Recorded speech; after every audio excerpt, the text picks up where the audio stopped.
دوستای عزیز و مهربونم، سحر هستم، راوی کانال داستان‌های عاشقانه با سحر. ممنون میشم با سابسکرایب کردن و به اشتراک گذاشتن ویدیوها به ما انرژی بدید. تربیت دست طلعت میشه یه مرد خودخواه و خودپسندی عین اونو. تربیت گلبانو هم میشه یکی عین تو. ما تو این زندگی هرچی یاد نگرفتیم، آدم بودن و خوب یاد گرفتیم. جواد بی حرف نگام کرد و یهو سرمو تو بغلش گرفت و به سینه‌اش چسبوند. همایون یه روزی میفهمه چه جواهر رو از دست داده که خیلی دیره. اون وقته که داغت تا ابد به دلش میمونه. سرمو رو سینه‌اش فشردم و به اشکام اجازه‌ای باریدن دادم. جواد میدونست روز سختی رو پشت سر گذاشتم. واسه همین تا برسیم خونه نذاش از آغوشش جدا بشم. اتومبیل که سرعتش کم شد و جواد نشونی کوچه رو به راننده داد، تا خواستم سرمو از روی سینه‌اش بردارم، جواد مانعم شد. یا امام حسین. با صدای وحشت زده جواد به زور سرمو از سینه‌اش جدا کردم و چش دوختم به در بزرگ حیاط که 4 تاق باز بود و کل محل جلوش جمع بودن. همسایه‌ها عمه طلعتو که به طرز بدی سعی داشت خودشو کتک بزنه با دستاشون مهار کرده بودن. احساس کردم کل خونه‌های محل داره دور سرم میچرخه. جواد مشتی پول انداخت روی صندلی جلو و از اتومبیل پرید بیرون. میون جمعیت دنبال آقام گشتم. احساس خفگی می‌کردم و صدای راننده اتومبیل تو گوشم تکرار میشد. خانم میشه پیاده بشید؟ من عجله دارم. نه پاهام جون راه رفتن داشتن و نه خودم جرأت پیاده شدن. من از دیدن حقیقت پیش روم وحشت داشتم. از دیدن تن بیجون آقام که قلب مریضش طلاق دخترش رو دووم نیاورده و وایساده. به زور دستگیره در اتومبیلو کشیدم و رو پاهام وایسادم. صدای جیغای ممتد عمه خشم مینداخت رو اعصابم. میون جمعیت چشم گردوندم پی مادرم. نبود. نگرانش بودم. اولین کسی که متوجه حضورم شد همایون بود که چشماش از حرص و گریه به خون نشسته بود. حمله ور شد سمتم و بی هوا پشتم و به دیوار خونه همسایه کوبوند. خدا لعنتت کنه. به خاطر تو جون داد. واسم مهم نبود که بازوی لاغرم داره زیر چنگش له میشه و ستون فقراتم از برخورد با آجر دیوار تیر میکشه. من اون لحظه حاضر بودم کل زندگیمو بدم، ولی یه عذاب وجدان مرگ پدرم رو دوشم نباشه.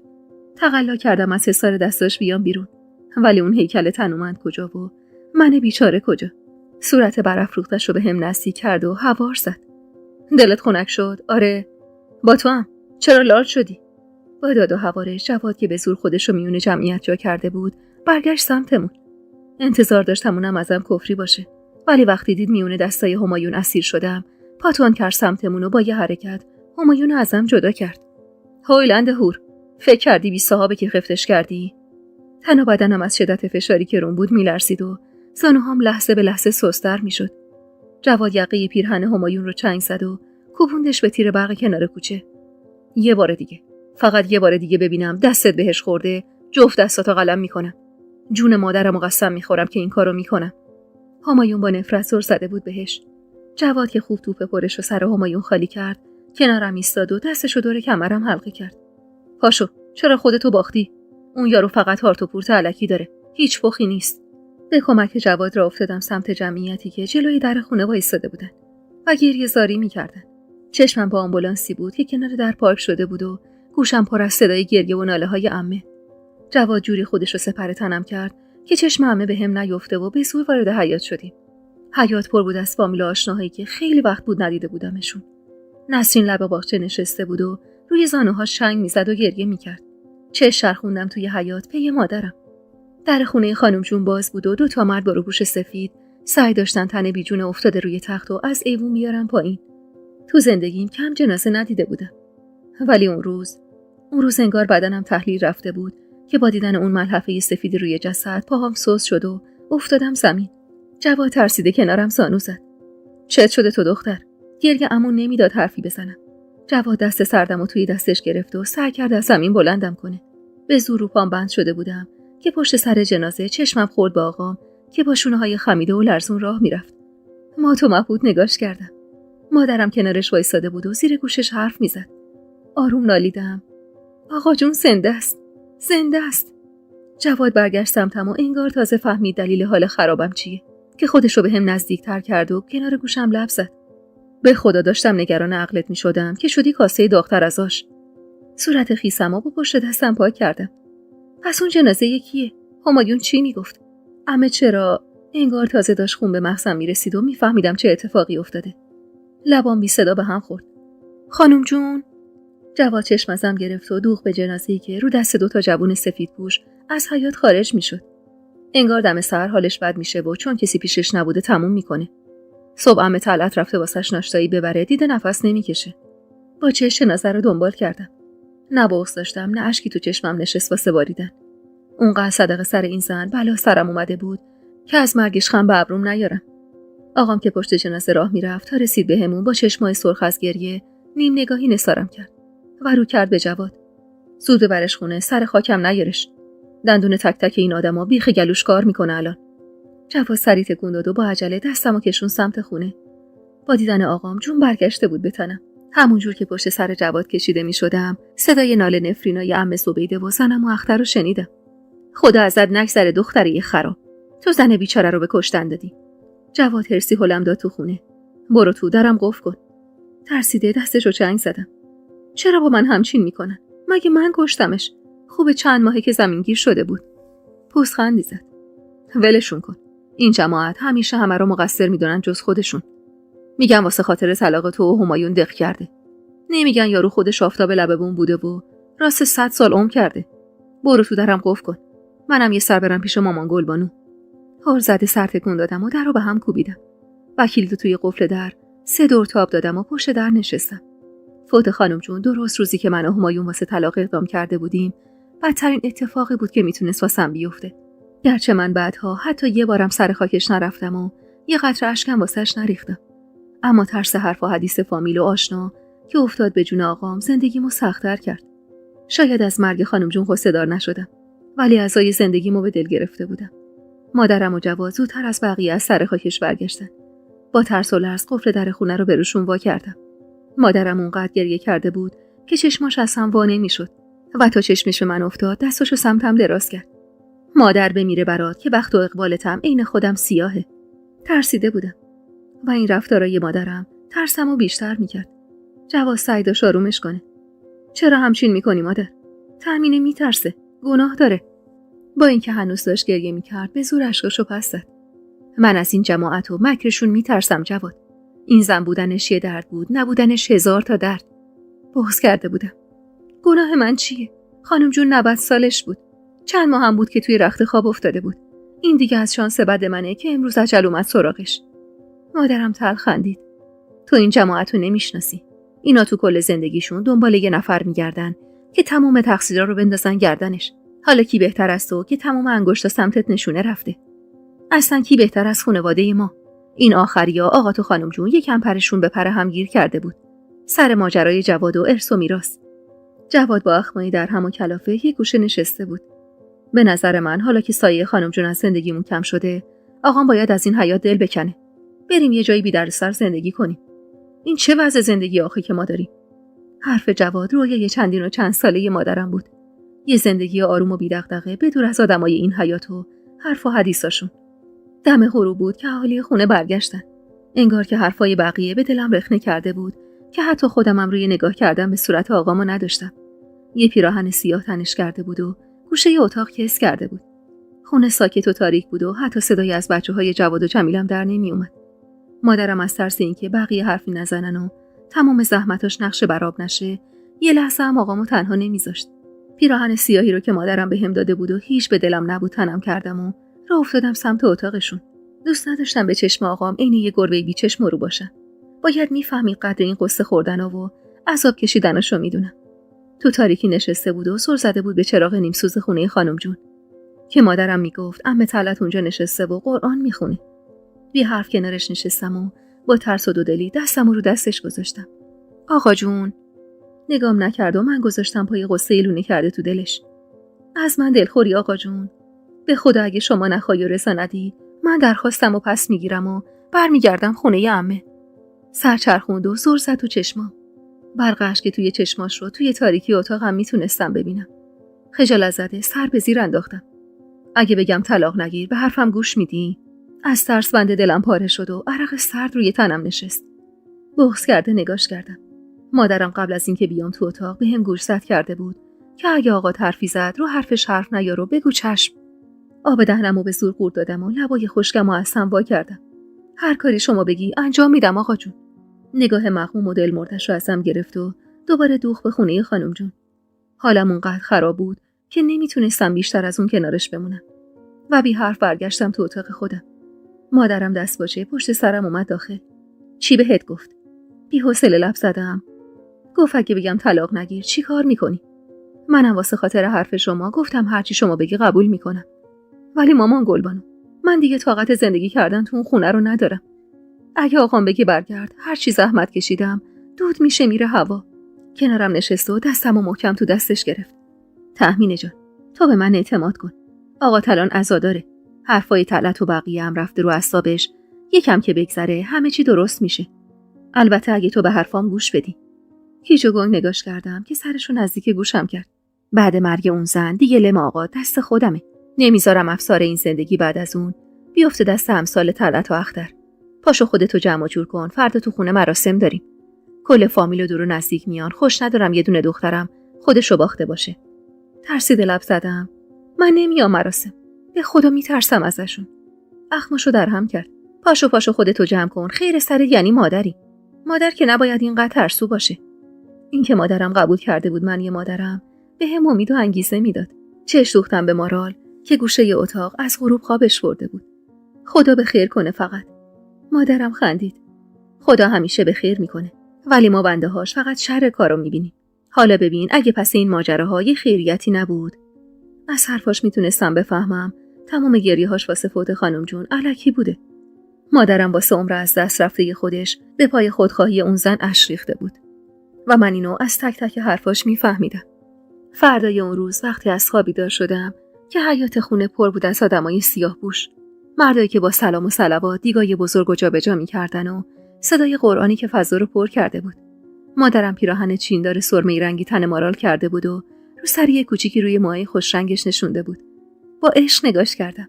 مارال قوت قلب روزای بیقراریم بود و واسه بودنش هر چقدرم خدا رو شکر می‌کردم کم بود.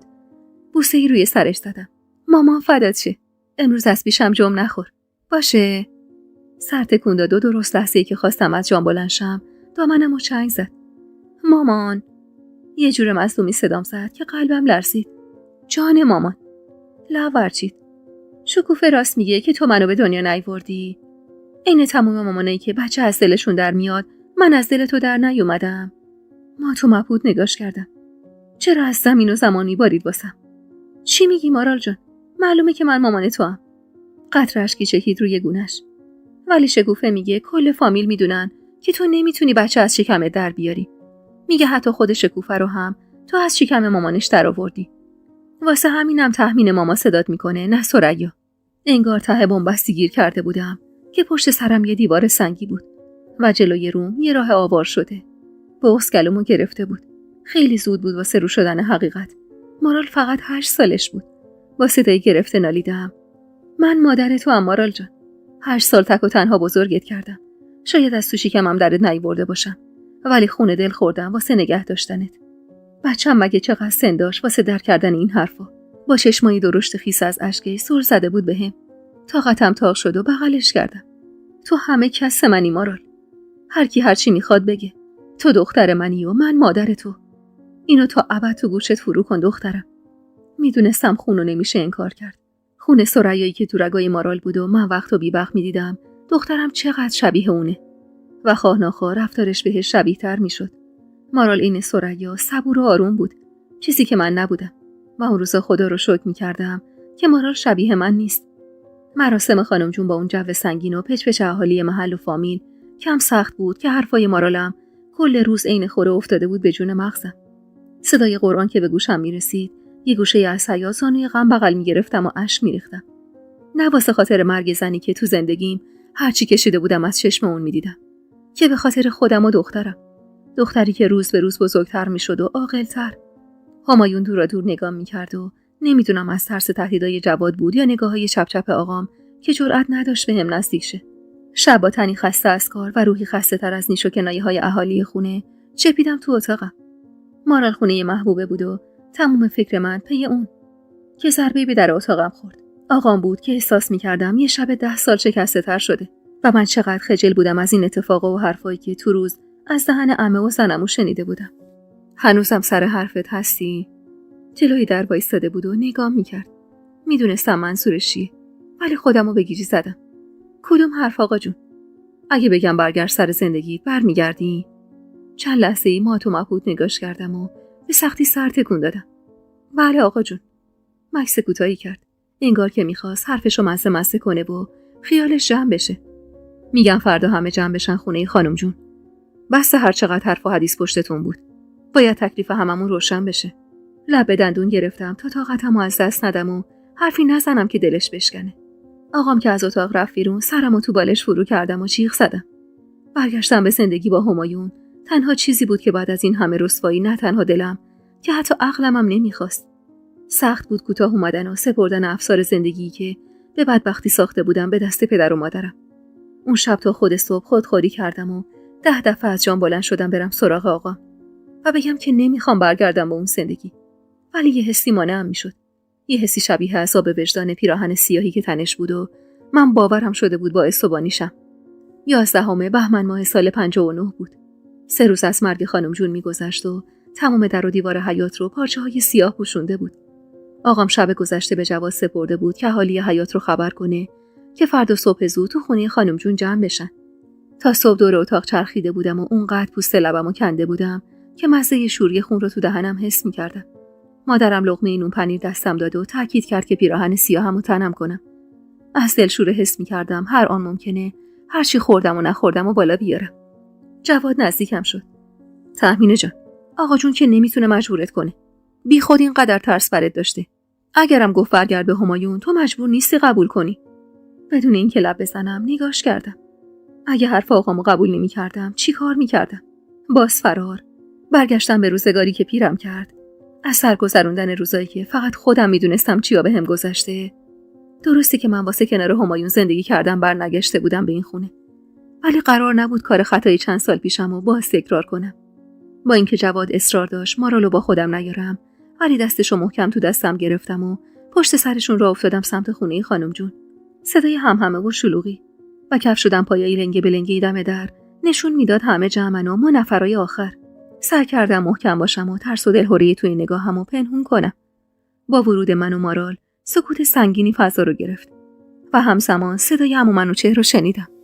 لا اله الا الله.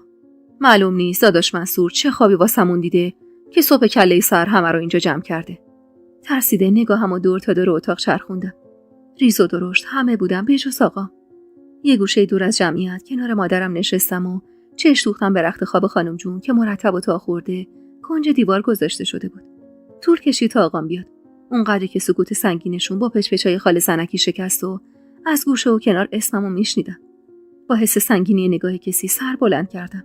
همایون با اخمای در هم خیره شده بود بهم و حتی نگاه چپ چپ عمه طلعت هم نمیتونست نخ نگاهش رو از من ببره. تا لحظه‌ای که آقام وارد اتاق شد سنگینی نگاه همایون رو روی خودم حس می‌کردم. نگاهی که تلخی و سردیش تا عمق وجودم رخنه می‌کرد. آقام کت و شلوار مشکی اتو خورده و خوش‌دوختی تنش کرده بود و یک کیف باریک چرمی تو دستش گرفته بود. با وجود پیراهن عذاب و تحریش جوگندمی روی صورتش به نظرم هنوزم جذاب و خوش قیافه بود.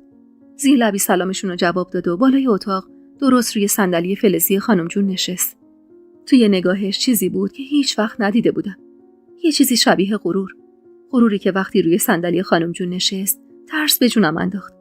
با تک سرفه‌ای که کرد ترسیده دست مارالو تو دستم گرفتم. ماها همه هم خونه همین. الانم دلمون خونه واسه مرگ بزرگمون. ولی یه سری چیزا هست که باید تکلیفش روشن بشه. قباحت داره همینجوری رو هوا بمونه. درسته که وقتش نیست و خیلی زوده واسه این حرفا. ولی مطمئنم اگه آقای خدا بیامرز من بود، الان همین کارو میکرد. من به عنوان پسر بزرگ خاندان میخوام این دوتا جوون خاندایی گل میونه کلمتون. ولی من میخوام پیش از این که شما حرفی بزنید و خدایی نکرده حرفتون روی زمین بمونه یه چیزی رو روشن کنم. آقام با عقل چش دوخت به همایون. گلوم از اضطراب خشک شده بود و حس میکردم نفسام به سختی بالا میاد. میدونم که میخواید زندگی ما رو سر و سامون بدید. منم مشکلی ندارم. یعنی دیگه عالم و آدم میدونن خاطر تهمینه چقدر برا من عزیزه. هر کاری هم بکنه خاطرش پیش من عزیزه. و حتی با وجود نقصشم حاضرم قبولش کنم. خودش میتونه برگرده سر خونه زندگیش. اما اون بچه نه. اون بچه وصله ناجوره. من نمیتونم بچه‌ای که معلوم نیست ننش کیه باباش کیه رو قبول کنم و بزرگ کنم. به زور سقلمه‌ای که مادرم به پهلوم زد خودم رو کنترل کردم که حرفی نزنم و تموم حرصم و سرش خالی نکنم. و همون لحظه زیر چشمی دیدم که عمه داره به جون همایون غر میزنه و مطمئن شدم اونم از برگشتن من به اون خونه ناراضیه. آقام با عقل چشم از همایون گرفت. آقام دوست داشت بچه‌هاش تا آخر عمر کنار هم باشن. تموم عمرمو تو این خونه گذروندم. قد کشیدن تک تکتون رو به چش دیدم. دختر شوهر دادین کنارتون بودم. پسر زن دادین کمکتون بودم. ولی تهش چی شد؟ یهو به خودم اومدم، دیدم شدم یه نردبون واسه رسیدن به آرزوهای بقیه و خودم و خانواده‌ام زیر پاهاتون له شدیم. زنم قد دیگه ازم گله داشت. پسرم از ترس وسط زورکی از خونه فرار کرد. دخترمو بیچاره کردم واسه خاطر اینکه پسرتون بچه می‌خواست. و بیخبر از همه جا وقتی روی تخت مریض خونه داشت با مرگ دست و پنجه نرم می‌کرد، واسه بریدن سرش قسم می‌خوردم. کی تو این خونه قد من سر بخورده؟ به والله که هیچکی. آقام که حرف می‌زد حتی یه نفرم پلک نمی‌زد و صدایی از کسی در نمی‌اومد. نفس عمیقی کشید و دست لرزونش رو روی زانوش گذاشت. آقام وصیت کرد دور هم باشیم تا بینمون تفرقه نیفته، که نشیم کارد و پنیر رو بیفتیم به جون هم. ولی ماها تو همین حیات افتادیم به جون هم و خون همدیگر رو کردیم تو شیشه. پسر خواهرم، کسی که قد پسرای خودم واسم عزیز بود، تو اون وای میسته و یه جوری باد به قبقب میندازه و از نقص بچم میگه که انگار دست خودش بوده. خواهرام و زن برادرام و بچه‌هاشون یه جوری پشت سر زن و بچه‌هام حرف میزنن که انگار نه انگار من منصور یه عمجای پدر رو واسهشون پر کردم. میدونم ممکنه حرفی که میزنم به مزاق خیلیاتون خوش نیاد، ولی وقتشه که بگم. طلاق دخترمو از پسرت میگیرم طلعت. بذار قبح طلاق به دست من برداشته بشه. بذار بگن منصور غیرت نداشت. بذار هر چی میخوام بگن. من دلم میخواد وقتی زیر 10 وجب خاک خوابیدم دلم آروم باشه. طلاق دخترمو از پسرت میگیرم چون غیرت دارم. نمیخوام یه سرش خم باشه واسه دردی که خدا بهش داده و خودش هیچ دخالتی نداشته. نفهمیدم از کجای حرفاش بغضم سروا کرد و اش نشست روی گونه‌هام. هم پای ذوقی که نشست ته دل من عمه لبخند پهنی زد. قربون دهنت خان داداش. یهو ترس برم داشت که نکنه بخوای دست و دستشون کنی با هم. به خدا این زندگی دیگه زندگی نمیشه واسهشون. نگاه سرد آقام به عمه طلعت پر از دلخوری و گلایه بود. گلایه هایی که حتی من هم از این فاصله میتونستم بفهممشون. و همه خودشو به خواب زده بود و لبخند دندون نما از روی لبش کنار نمیرفت. آقام نفس عمیقی کشید و همون جور که زیپ کیف چرمیش رو باز میکرد لب زد. بعد از اینکه این دوتا جوان از هم طلاق بگیرن دیگه نمیشه توی این حیات کنار هم زندگی کرد. یعنی شدنی میشه ها، ولی هر روزمون با دلخوری و نیشه کنایه میگذره. تصمیم گرفتم خونمو بذارم واسه فروش و دست زن و بچه‌هامو بگیرم و از اینجا برم. اینم سند خونه خانم جون که باید به نسبت قانونی بین همه تقسیم بشه. میدونم که با این حرفا میشم آدم بده قصه و فرزند ناخلف خانواده. ولی خب به صلاح هممونه. ما تو مبهوت نگاش میکردم.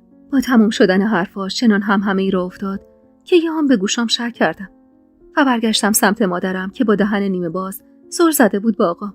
باورم نمیشد. حتی به خوابمم نمیدیدم یه روزی آقام روبروی این جمع بشینه و این حرفا رو بزنه. عمه جیغ جیغ کرد. هاشا به غیرتت منصور خان. همین بود تموم عشق و علاقت به خانم جون. حتی وای نستادی کفن پیرزن بیچاره خوشه، رفتی سند خونش رو از تو صندوقچش کشیدی بیرون. میخوای ارث و میراث تقسیم کنی؟ آقام بی‌حوصله از جاش بلند شد و بی تفاوت به عمه به همون منوچهر اشاره کرد. یه نفر هست کل این ملکو میخواد. ولی خب همه باید قصد فروش داشته باشن. اگه همگی بفروشیم به نفعمونه. هم کارمون زودتر پیش میره، هم به قیمت بهتری ازمون میخرن. اگرم کسی نخواد بفروشه خودم تنهایی خونمو میذارم واسه فروش. تا همون منوچهر خواست حرفی بزنه آقام راه افتاد سمت حیاط و مادرم هول زده دنبالش دوید. از ترس خشمی که نشسته بود تو نگاه عمه پشتبند مادرم از اتاق زدم بیرون و ناسزایی که عمه پشت من و مادرم میداد و نشنیده گرفتم. میدونستم این تصمیم واسه آقام عین دل کندن از بزرگترین دلبستگی زندگیشه. وقتی یه گوشه اتاق کس کرد و تو خودش فرو رفت خوب درکش میکردم. گاهی وقتا آدم مجبور میشه واسه خاطر بقیه از دلبستگیاش دل بکنه. یه هفته طول کشید تا سر و صدای این تصمیم آقام بخوابه. همه خوشحال بودیم، حتی مهری. جفتمو هم رضا دادم به فروش خونه و مطمئن بودم عمه طلعتم به مرور کوتاه میاد. ولی امان از عمه سبیده که روزی نبود که نیاد دم خونه و ناله و نفرین به جون آقام و مادرم نکنه. 1 ماه تمام طول کشید تا دادگاه به طلاق من و همایون رأی مثبت بده. روزایی که آقام و جمیل و جواد در تک و پوی فروش خونه و راضی کردن عمه سبیده‌ای بودن که مرغش عجیب یه پا داشت. درست از روزی که آقام تو جمع اعلام کرد قصد فروش خونه رو داره، مادرم از این رو به اون رو شد. انگار آب رفته بود زیر پوستش و گونه‌هاش گل انداخته بود.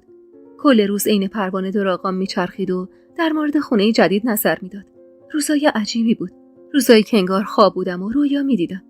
رویای شیرین بچگی، رویای پدر و مادری که ساز ناسازگاری کوک نمی‌کردن و خونه‌ای که واسه خاطر یه لیوان آب خوردنم مجبور نبودیم از کسی اجازه بگیریم.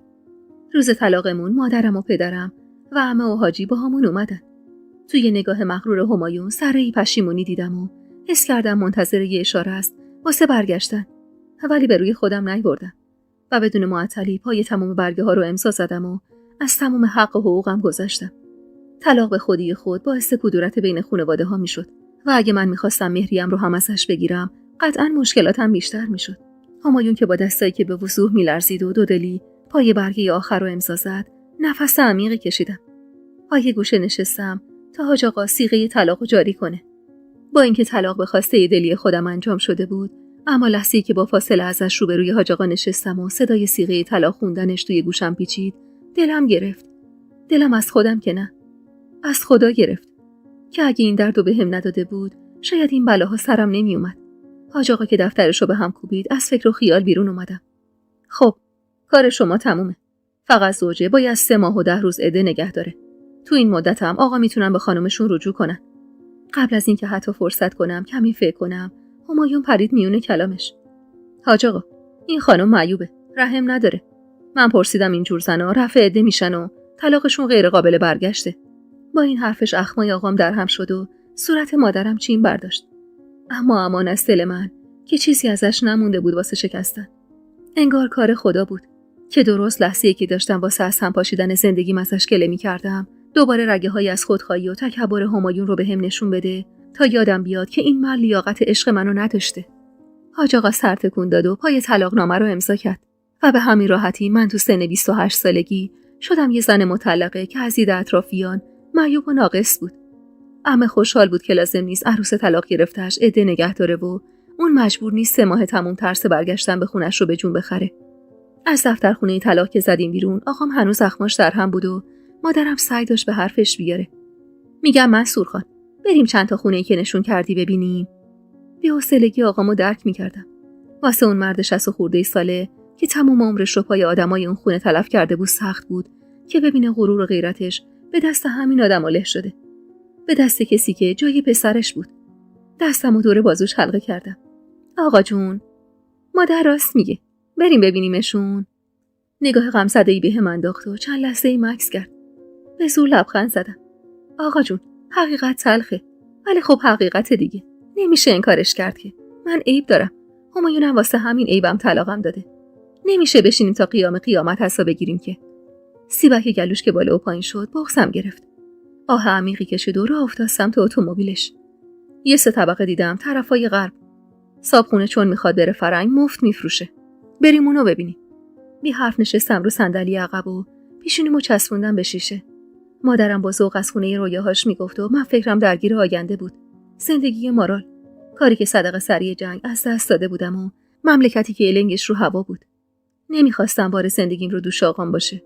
واسه همینم باید تو اولین فرصت میرفتم سراغ یه کار جدید. اتومبیل که از حرکت ایستاد، سرمو از شیشه پنجره جدا کردم. اینجاست. طبقه اولش واسه ما، 2 تای بعدی هم واسه پسرا. چه چرخوندم سمت ساختمونی که آقام بهش اشاره میکرد. یه ساختمون تقریبا نوساز. مادرم کمی منومن کرد. ولی منصور خان، شاید بچه‌ها نخوان با ما یه جا زندگی کنن. آقام چنان با اخم نگاش کرد که من جای مادرم قالب تویی کردم. یعنی چی گلی خانم؟ میگی ولشون کنم به امون خدا؟ من دوست دارم بچه‌هام تا آخر عمر پیشم باشن. منصور خان، اینجوری که باز میشه همون آش و همون کاسه. ترسیده بازوی مادرمو چنگ زدم که مبادا زیاده روی کنه و آقام عصبی بشه. ولی مادرم کوتاه بیا نبود. شما که خودت بهتر میدونی آب من و زن جواد توی جوب نمیره. اگه نمیخوای تاریخ تکرار بشه، پس کاری که آقای خدا بیامرزت کرد و نکن. از قدیم گفتن دوری و دوستی. اگه آقاتم این کارو با ما نمیکرد، شاید تحمین دل نمیداد به پسر طلعت و حالا میونه تو و خواهرت اینجوری شکراب نمیشد. بیا و بزرگی کن، مردونگی کن و سهم بچه‌ها رو بده، هر کدوم واسه خودشون خونه سوا بگیرن. داشم میمونه به جون من و شما. آقام هنوزم اخماش در هم بود، ولی همین که دیگه داد و فریاد نمیزد یعنی حرفای مادرم روش اثر گذاشته بود. اون روز بدون اینکه بریم خونه های دیگر رو ببینیم برگشتیم خونه. همه ذوق رفتن از اون خونه رو داشتن.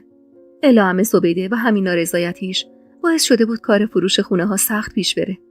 صیغه طلاقمون که جاری شد، جواد و جمیل رفتن از خونه عمه، تمام بار و بندیلمو جمع کردن و آوردن. توی چشم هم زدن، سوت پایان زندگی من و همایون زده شد و جواد از ذوق طلاقم رو پا بند نبود. و شبونه که برگشت خونه یه جعبه نون خامه‌ای خریده بود.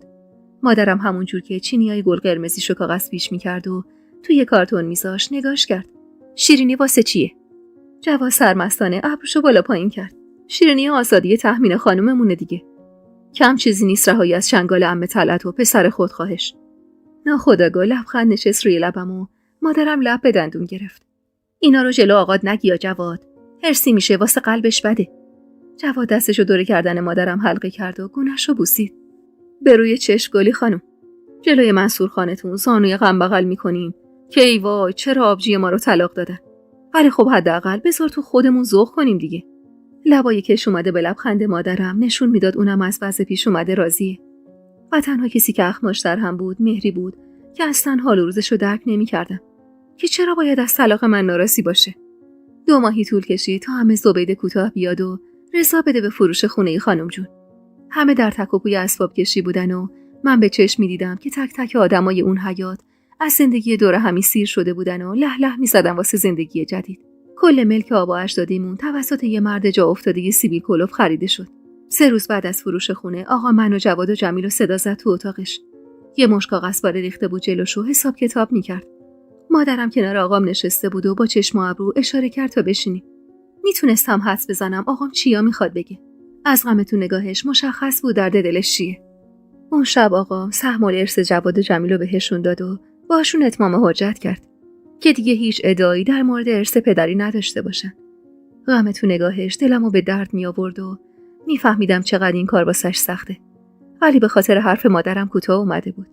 جواد و جمیل که زیر برگه ها رو امضا زدن، آقام نگاه نمدارش رو چرخون سمتم. یه خونه خریدم واسه زندگی من و مادر تو و دخترت. اون سهم توئه. میزنمش به نامت. بغض گلومو گرفت و نتونستم ازش تشکر کنم. نه واسه ارثی که قرار بود به نامم بزنه. بیشتر ذوقم واسه خاطر آوردن اسم مارال بود به عنوان دخترم. جواد و جمیل که رفتن خبر خوش به خانواده هاشون بدن، با خجالت کنار آقام نشستم و مادرم با یه ته گرفتن غذاشو بهونه کرد و تنهامون گذاشت. خجالت زده سر به زیر انداختم. آقا جون، روم سیاهه به خدا. این همه به خاطر من اذیت شدین، حالا هم اینجوری. همونجور که دست نوشته ها رو جمع می‌کرد، نیم نگاهی بهم انداخت. مقصر تموم این اتفاقا خودم بودم. اونقدری به اون پسر اعتماد داشتم که خیال می‌کردم از من بیشتر هوا تو داره. چه میدونستم مار تو آستینم پروروندم. قطره اشکی چکید روی گونه‌ام. نمیدونم چه جوری ازتون تشکر کنم واسه قبول کردن مارال. آخه من بدون اون فرصت پرید میونه کلامم. اون بچه دل منو قرص میکنه. من و مادرت مگه چند سال دیگه عمر میکنیم. دلم قرصه که لااقل اون هست بشه از سایه پیری کورید. قصه سجلش هم نخور. جواد گفته آشنا داره واسش درستش میکنه. محبت آقام عین نوشدارویی بود که دیر به دستم رسیده بود. ولی نه اون قدری که دیگه به کارم نیاد. دل آقام عین پنبه نرم شده بود و من همه اینا رو از چشم مهر و محبتی میدیدم که مادرم یه ازش دریغ کرده بود، اما حالا بهش روا داشته بود. اسباب کشیمون به خونه جدید چیزی طول نکشید. ما دومین خانواده‌ای بودیم که از اون حیاط زدیم بیرون و عمو مسعود و زن و بچه‌شم یک به دو نرسیده بار و بندیلشون رو جمع کرده و از اونجا رفته بودن. روزی که جواد و جمیل به کمک چند تا کارگر اسباب خونه رو بار چند تا وانت می‌کردن، آقام پکر رو گرفته لب ایوون نشسته بود. حق داشت. دل کندن از اون حیاط با تمام بدیاش کار راحتی نبود. حتی گلوی منی که توی زندگیم هرچی کشیده بودم از آدمای اون خونه بود رو هم بغض فشار میداد. چه رسد به آقام. کنارش نشستم و دستم و دور کمرش شلقه کردم. کاری که این اواخر برعکس تمام روزای زندگیم بی ترس و خجالت انجامش میدادم. آقا جون، میدونی این کاری که شما کردی چه کار بزرگی بوده؟ هیچ میدونی صدقه سری این بت شکنی شما چند تا پرنده از قفس آزاد شدن؟ همین عمو مسعود بیچاره و زنش چقدر دلشون میخواست روزای اول زندگیشون رو توی خونه نقلی سوای این آدمو بگذرونن. اما هرچی زنمو اصرار کرد خانم جون رضا نداد. و همینم شد که حالا با 2 بچه ذوق زده تر از همیشه پر کشیدن و رفتن. آقا جون، هیچ میدونی شما جون چند تا جوون رو نجات دادی؟ گیج و گنگ نگام کرد. خندیدم و دستم از پشت کمرش برداشتم و انگشتامو تو هم گره زدم. جون اون جوونایی که ممکن بود تو این حیات قد بکشن و تحت تاثیر هورمونای نوجوانی هوای عشق و عاشقی بزنه به سرشون و تهش بشن یکی این من، یکی که انگ خرابکاری خورده رو پیشونیشو، مهر مطلقه بودن پای سجلش. چشمای سیاهش که برق زد لب ورچیدم. به خدا نمیخواستم اوقاتتون رو تلختر کنم آقا جون. لبخند تلخی زد. خریدار میگه میخواد اینجا رو بکوبه و از نو بسازه. قلبم به درد میاد وقتی تصور میکنم آجر به آجر این حیات قرار آوار بشه. چونم لرزید و بغضم سر وا کرد. ببخشید آقا جون، به خاطر همه این اتفاقایی که افتاد. چشم ازم گرفت و دوخت به مادرم که سعی داشت با احتیاط چمدونای یادگاری مادرش رو توی اتومبیل جا بده. باید خیلی زودتر از اینا این کارو میکردم، قبل اینکه این بلاها سر تو بیاد. ولی خب الانم دیر نشده. به قول مادرت ماهی رو هر وقت از آب بگیری تازه است. سورکی خندیدم تا نفهمه چقدر بخت نشسته تو گلوم، که نفهمه این جمله چقدر درد میریزه به جون دلم. جمله‌ای که واسه زندگی من صدق نمی‌کرد و من دلم نمی‌خواست تو ذوقش بزنم. آقام به زندگی خودش نگاه می‌کرد، به ماهی دل مادرم که بعد از سالها به دست آورده بود و هنوزم واسش تازگی داشت. اما ماهی زندگی من تو آب زندگی نمی‌کرد که بخواد تا ابد تازه بمونه. رودخونه زندگی من بیشتر شبیه مرداب بود و ماهیاش همه جون داده و پلاسیده بودن. واسه من دیر بود این حرفا. من به پای قصور و خودخواهی بقیه همه چیزمو باخته بودم. زندگی، عشقم، درسم، سلامتیم. عادل راست میگفت. کفه باخت من به غول تقدیر زیادی سنگین شده بود و من جز مارالی که با چنگ و دندون نگهش داشته بودم چیزی نداشتم که زور غول تقدیر نچربه بهش و پشتمو به خاک نماله.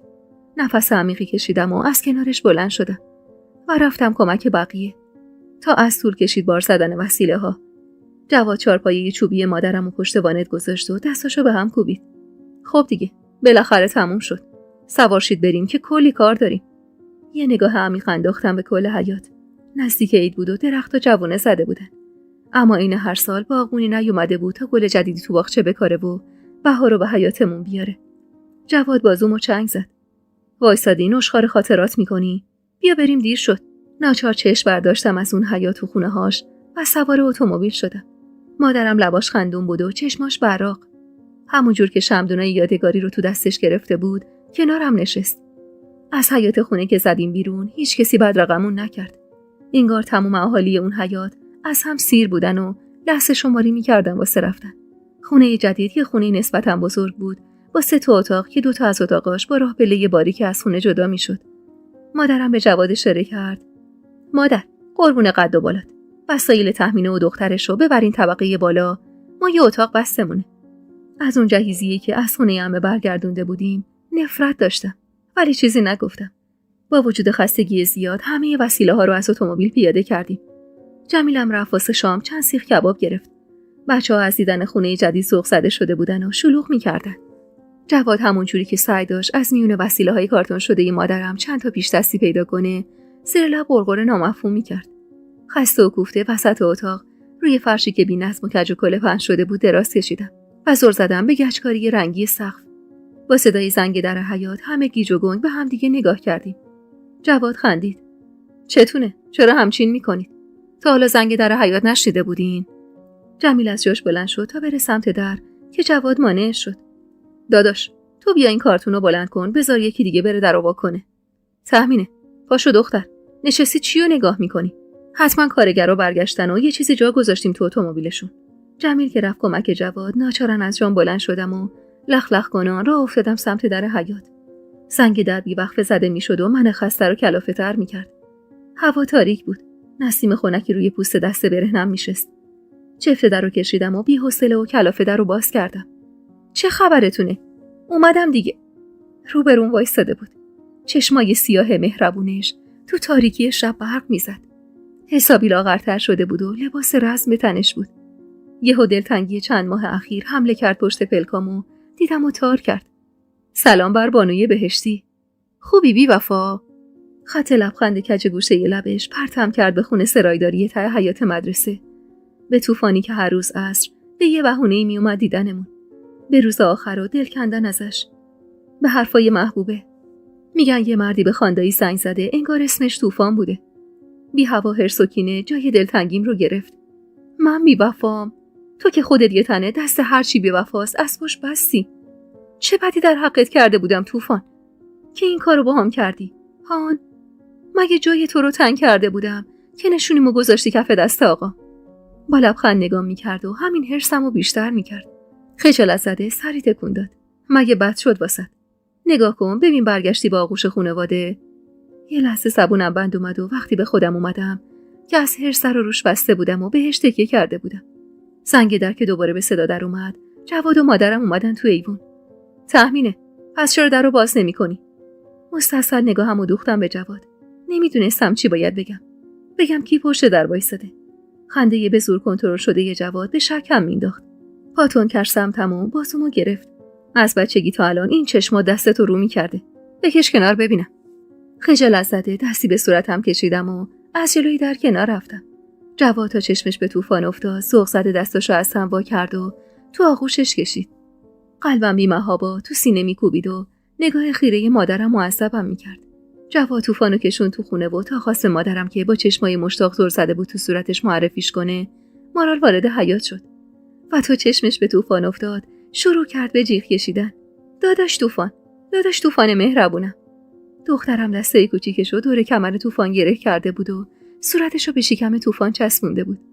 با صدای مارال کل اهالی خونه اومده بودن تو ایوون و کنجکاو نگامون میکردن. تمام تنم گر گرفته بود و مطمئن بودم که لپام از خجالت سرخ شده. طوفان روی سر مارالو بوسید و از خودش جداش کرد. چه قدی کشیدی مارال خانوم. خوش میگذره بدون من. زیر چشمی نگام به اخمای در هم آقاما صورت پرهرس مهری بود. لازم نبود کسی توضیح بده. فقط کمی حواس جمع لازم بود تا تیکه های پازل رو کنار هم بچینی و بفهمی چی به چی. مهمون به ظاهر ناخونده، اونم جلوی خونه‌ای که هیچ کسی نشونی ازش نداشت. گونه های گل انداخته من.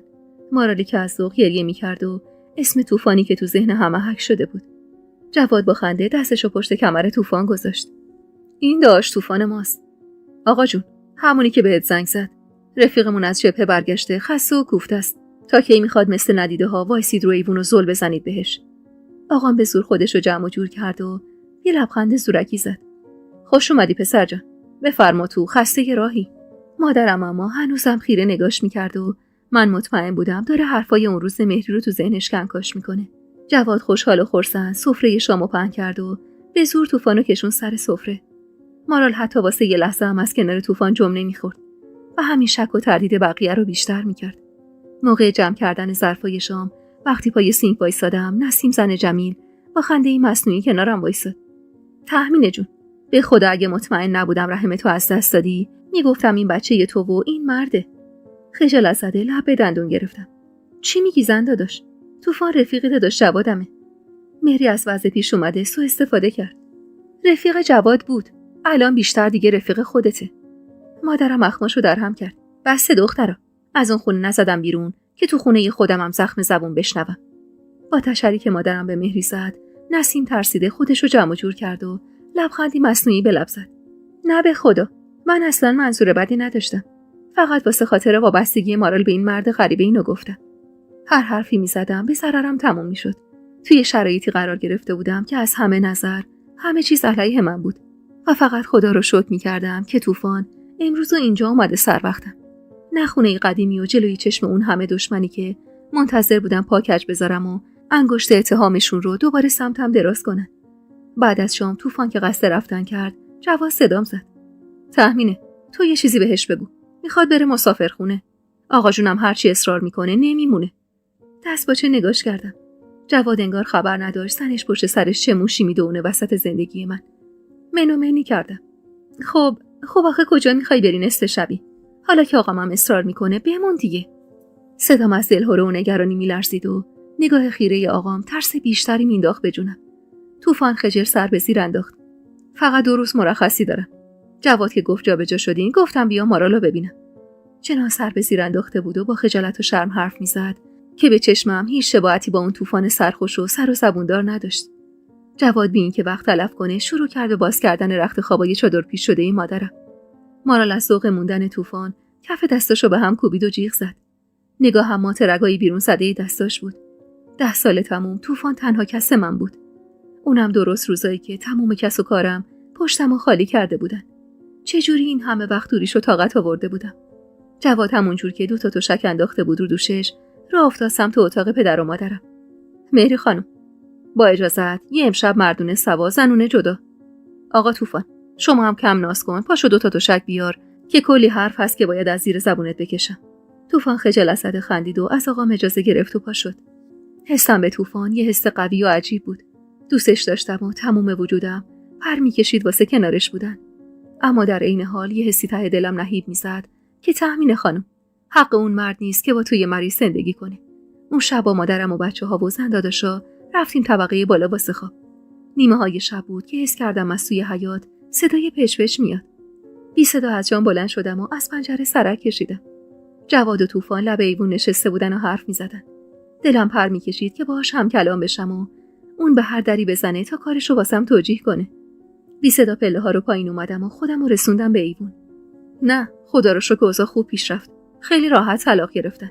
جواد که سنگینی نگاهمو حس کرد، حرفشو قطع کرد و با خنده نگام کرد. مطمئن بودم میای. حق به جانب مستراح ته حیاط اشاره کردم. میخواستم برم اونجا. خندید و از جاش بلند شد. من برم دیگه. خیلی خوابم میاد. چشمام به زور باز مونده به خدا. تا خواستم حرفی بزنم، جواد برگشت تو خونه و من موندم و طوفان. لبخند دلنشینی به لب داشت و عمیق نگام میکرد. بیا بشین. من که میدونم قد یه سال تو اون سرت هست. اخمامو در هم کردم و با واصله ازش نشستم. خب میشنوم آقا طوفان. نگاهش رو تو صورتم چرخون. از همون روز اولی که تو کارخونه دیدمت به دلم نشستی. جواد گفته بود آبجیش از خونه زده بیرون و شوهر داره. سعی میکردم به حس قلبیم بها ندم ولی نمیشد. روز به روز جای بیشتری تو قلبم باز میکردی. کارم به جایی رسید که فکر شب و روزم تو بودی و بس. و اگه چند ساعت ازت دور میشدم حالم خراب میشد. وقتی رفتیم خونه ماهی از خودم ترسیدم که نکنه هوای عاشقی عقل از سرم ببره و دست ببرم به ناموس مردم. تهمینه. من گلوم پیش زنی گیر کرده بود که از خونه و زندگیش فرار کرده بود و هنوز دلش به یه شوهرش بود. تو از عشق حرف میزدی، نم از چشماتو میگرفت و من از عشق حرف میزدم. عذاب وجدان و شرم سر وجودمو میگرفت. عشق من به تو پاکترین عشق دنیا بود و من حاضر بودم تا ته دنیا همینجوری پاک نگهش دارم. تا انگ خیانت و هرزگی نخوره بهش. ولی بغض کرده نگاش کردم. ولی چی؟ نفس عمیقی کشید و نگاهش رو ازم دزدید. نگاهش به درخت کاج کوتاه توی باغچه بود. منتظر زل زده بودم به نیمرخ مصدومش. چقدر دلتنگ صداش بودم و خودم خبر نداشتم. بدون اینکه نگام کنه لب زد. از یه جایی به بعد حس کردم این حس دیگه یه طرفه نیست.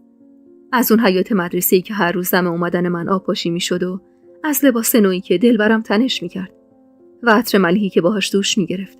تهمینه. من وقتی اشتیاق تو چشمات دیدم هم خوشحال شدم هم ترسیدم. هر عاشقی وقتی به فهم دل معشوقش باهاش خوشحال میشه. ولی حال و روز ما فرق داشت. عشق من و تو یه عشق ممنوعه بود. اینو همه میدونستن. حتی امایه‌ای که سعی داشت هرچه زودتر دست دختر خواهرشو بذاره تو دستم. تهمینه. من از خودم مطمئن بودم. ولی از حس تو نه. اینکه 10 سال طول کشید تا وقتی اسم همایون رو بیاری سر زبونت، غم نشینه تو نگاتو من حس کنم به من حسی داری نگرانم میکرد. میترسیدم حست به من فقط یه عادت باشه.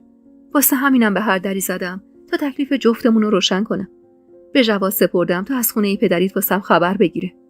چی بهتر از این که همایون به هوای تو زن نگرفته بود و خانم جونت بال میزد تا برگردی. میترسیدم با این کار بلایی سرت بیاد. اما مریض بودن اون زن بهم قوت قلب داد. وقتی شنیدم افتاده تو رخت خواب و به هر دری میزنه تا تو برگردی تصمیممو گرفتم.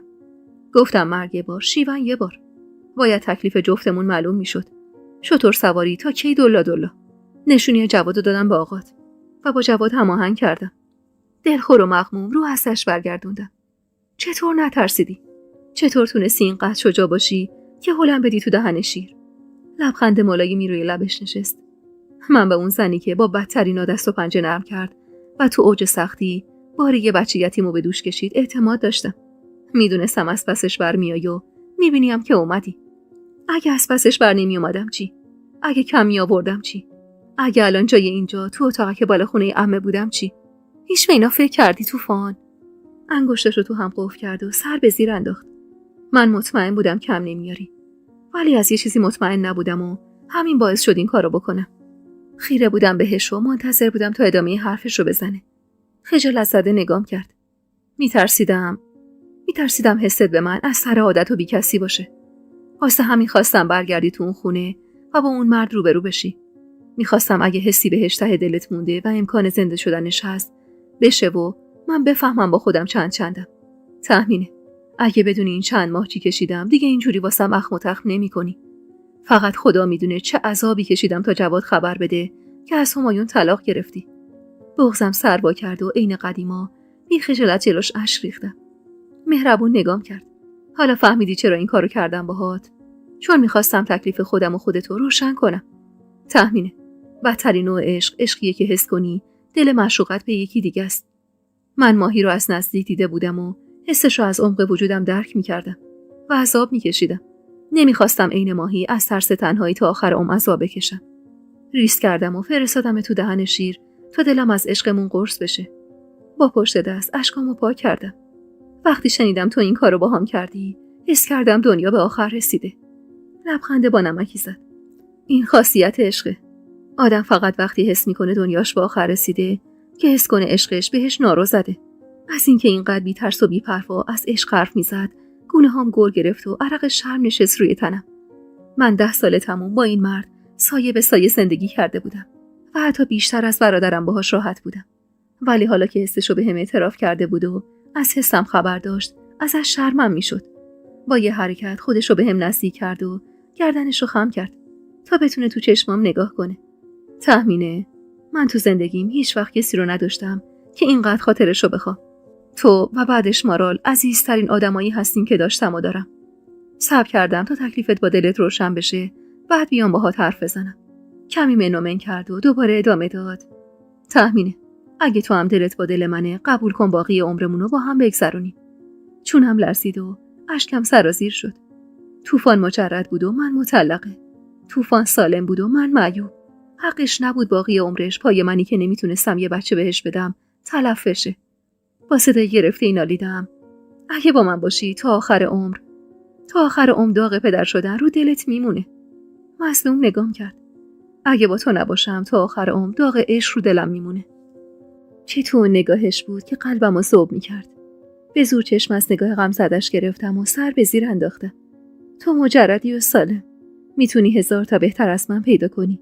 یه دختر مجرد که رحم داشته باشه و لااقل بتونه یه بچه بهت بده. طوفان، من لایق تو نیستم. با حرص جونمو تو چنگش گرفت و سرمو چرخون سمت خودش. آخرین باری باشه که همچین حرفی از دهنت میشنوم. رگ کنار شقیقش باد کرده بود و نبضوار میزد.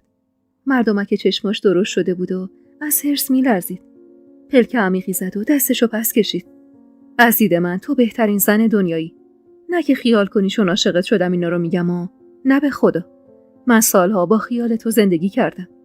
من تو رو حتی از خودمم بهتر میشناسم. تو یه روزایی تو زندگیت گذروندی که حتی من سگ جونم داشتم کم می آوردم. اون روزی که تو مریض خونه طبیب خبر داد باید کل رحم تو تخلیه کنن، کمرم شکست به خدا. گفتم عمران این دختر بتونه با این اتفاق کنار بیاد و دوباره سر پا بشه. ولی تو با همون سن کمت با همه تلخیای زندگی کنار اومدی. تهمینه. اون روزا اوایل حسم بهت بود. روزایی که خیال می‌کردم عشقم بهت یه حس زود گذره. خیال می‌کردم از سر ترحم و دلسوزی دلم دم به دقیقه هوا تو میکنه. ولی وقتی رحم تو از دست دادی حتی یه لحظه هم به این فکر نکردم که تو دیگه نمیتونی مادر بشی. یه بارم به سرم نزد که تو ناقصی. اینا رو نمیگم که فکر کنی دارم منت عشقم و سرت میذارم و نه. میگم که بدونی چقدر عزیزی باسم. که عشقم یه عشق الکی و آبکی نیست. من تو بدترین روزای زندگی عاشقت شدم. روزایی که یه زن شوهردار فراری بودی و از درد مریضیت خودتو باخته بودی. تو حتی اون روزا هم به چشمم کامل ترین زن دنیا بودی. و وقتی میونه تموم سختی‌ها خواستی مادر مارال بشی، دلم بیشتر واسط لرزید. تهمینه. من یه عمر تنهایی کشیدم واسه خاطر عمو و صنمویی که با وجود وضع مالی توپشون حاضر نشدن یه بچه یتیم و زیر پر و بالشون بگیرن. ولی تو حتی توی سخت‌ترین شرایطت هم حاضر نشدی مارال رد کنی بره. شاید نفهمی و نتونی درک کنی. ولی یه همچین زنی تمام آرزوی منه. زنی که ادامه تحصیلش تنها دلخوشیش باشه ولی واسه خاطر یه بچه ازش بگذره. تهمینه. من حیرون و سرگردون شدم چون زنمون خوش نداشت تخم و ترکی یکی دیگر رو بزرگ کنه. نفهمیدم با حرفاش کی بغضم سروا کرد و اشک صورتمو پوشوند. نگام کرد و لبخند شیرینی زد. روزی که داداشات اومدن سراغت حس کردم دنیام داره تموم میشه. من حتی حرف دلمو بهت نزده بودم که تحت تاثیر حرفام نباشی. دلم میخواست وقتی بهت ابراز علاقه کنم که اسم هیچ بنی بشری تو سجلت نباشه، که ناموس مردم نباشی و عذاب وجدان نشینه رو دل من. سخت بود ولی دندون رو جیگر گذاشتم. باید صبر میکردم تا خودت انتخاب کنی. وقتی خبر مرگ خانم جونت بهم رسید قلبم وایساد. گفتم نکنه از ترس آقات برگردی به اون خونه و اون زندگی. ولی انگار واسه بار اوله که تو زندگیم وقت با هم یار بوده. حالا جوابم بده تهمین خانم. بانوی بهشتی، حاضری تا آخر عمر کنار یه جوون آسوپاس بیننه بابا باشی که کل قلبشو زده به نامت؟ میونه گریه خندیدم و زبونم عین تموم وقتایی که طوفان خیلی ماهرانه کلماتشو کنار هم میچید تا دلمو ببره نچرخی تا یه جواب درست درمون بهش بدم. چند دقیقه نگام کرد و وقتی دید چیزی نمیگم برعکس عالم آدم که سکوت رو نشونه رضایت میدونن نگاهش رنگ دلخوری گرفت و اخماشو در هم کرد. اگه زندگیم با تو نشه برمیگردم جبهه. اینجا که به هیچ دردی نمیخورم. لااقل اونجا. دست باچه پریدم میونه کلومش. اگه قبول کنم میمونی؟ گره ابروهاش که بی هوا باز شد و لبخند پهنی نشست رو لباش. تازه فهمیدم عجب کلکی سوار کرده واسه رو کردن دست دلم. خجالت زده لب به دندون گرفتم و طوفان سوق زده دستاشو به هم مالید. تو فقط لب تر کن خانم. من به خاطرت موندن که هیچی نیست. کوه جا به جا میکنم. به زور لبخند سوق زدم و کنترل کردم و سرمو زیر انداختم. طوفان با شیطنت جلوی پام زانو زد و سرشو خم کرد تا زل بزنه تو چشمام. نمیخوای اعتراف کنی؟ گیج و گنگ که نگاش کردم ابرو بالا انداخت. به عشقی که به من داری دیگه. نگاهی به انگشت خالی شده از حلقه زررنگ همایون انداختم و منومنی کردم. نفهمیدم از کی و کجا شروع شد. ولی وقتی به خودم اومدم که دیدم اگه یه روز نبینمت قلبم بیقراری میکنه. دستواچه از نگاه مشتاق و عمیقش چشم ازش گرفتم و دوختم به دیوار حیاط و پر کشیدم سمت گذشته های دور و اتاقک سرایداری ته حیاط مدرسه. یه روزایی بود که اگه عصرش نمی اومدی دیدن مارال آسمون دلم تیره و تار میشد. ولی به روی خودم نمی آوردم. دلم نمیخواست اقرار کنم به عشقت. با اینکه دلم له له میزد واسه دیدنت، ولی عقلم میگفت حق این پسر نیست که پای عشق تو بسوزه. اون روزی که گفتی اومایه میخواد واسه زن بگیره، قلبم چنان لرزید که دیگه خودمم باورم شد که گلوم گیر کرده پیشت. ولی خب هنوزم یه گوشه از عقلم میگه حق تو نیست که بخوای به پای من. انگشت اشاره‌شو جلوی دهنم گذاشت. گفتم نگو. وقتی مطمئن شد دیگه حرفی نمیزنم، دستشو از جلوی دهنم برداشت و خندید. بله رو که از عروس خانم گرفتم. مونده فقط آقاش. جواد میگه آقات بعد از همایون چشمش ترسیده. بعید میدونم به این راحتی یا دختر شوهر بده. نمیدونم چرا از این حرفش ته دلم قنداب شد. شاید چون هیچ جای زندگیم با همایون سایه حمایت آقامو حس نکرده بودم و حالا طعم شیرینش به مزاقم خوش نشسته بود. تلخ خندیدم. آقام بیشتر از من از طلاقمون سر بخورده. اون زیاد از حد رو همایون حساب باز کرده بود طوفان. نفس عمیقی کشیدم و مظلوم نگاش کردم و ادامه دادم. بعضی وقتا که میزنه به سرم و بیکاری به هم فشار میاره، با خودم خلوت میکنم و غرق میشم تو دریای فکر و خیال و با خودم میگم اگه همون سالی که جواد میخواست از خونه بره و به مادرم پیشنهاد داده بود ما هم باهاش بریم و مادرم قبول کرده بود، شاید من و تو توی یه جای بهتری از زندگی با هم آشنا میشدیم و 10 سال از عمرمون تلف نمیشد. لبخند مهربونی نشست روی لباش و دستمو تو دستش گرفت. تهمین خانم، اوست کریممون خیلی اوستاتر از این حرفاست. تموم اتفاقای زندگی ما رو عین پازل تیکه تیکه کرده که اگه یکیشو بندازی دور تهش عکسمون ناقص میشه. شاید اگه این بلاها سرت نمی اومدن هیچ وقت دل و جرأت پذیرفتن مارالو به دست نمی آوردی و الان یه مادر نبودی. از حرفش دوباره بغضم گرفت. طوفان با وجود تموم شوخ طبعیش عجیب عاقل و فهمیده بود. نفس عمیقی کشید و از جاش بلند شد. پاشو بریم که فردا 1000 تا کار دارم. باید بشینم فکرامو با خانداداشت رو هم بریزم، ببینم چه جوری میتونم آقاتو خام خودم کنم. پشت بند طوفان که از جا بلند شدم، صدای بسته شدن چفت پنجره اتاق طبقه بالا رو شنیدم و نگرانی نشست ته دلم.